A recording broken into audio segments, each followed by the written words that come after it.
¿Un apretón inconsciente o rechinar de dientes? Esto se llama bruxismo. Es una actividad de la mandíbula y de los músculos que puede ocurrir durante el sueño o durante el despertar.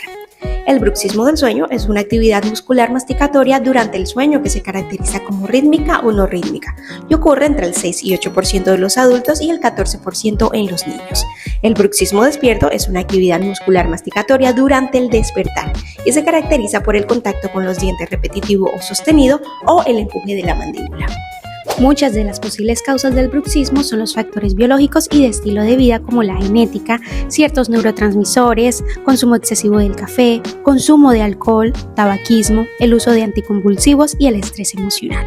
Para el manejo del bruxismo se ha sugerido relajantes musculares, enfoques físicos como la sueroterapia, la relajación, férulas oclusales. Para la relajación muscular o para la protección del desgaste mecánico de los dientes se han sugerido varios medicamentos para su manejo como la toxina botulínica tipo A, así que si sientes alguno de estos síntomas, recuerda agendar tu cita en Ortodoncia Carlos Julio.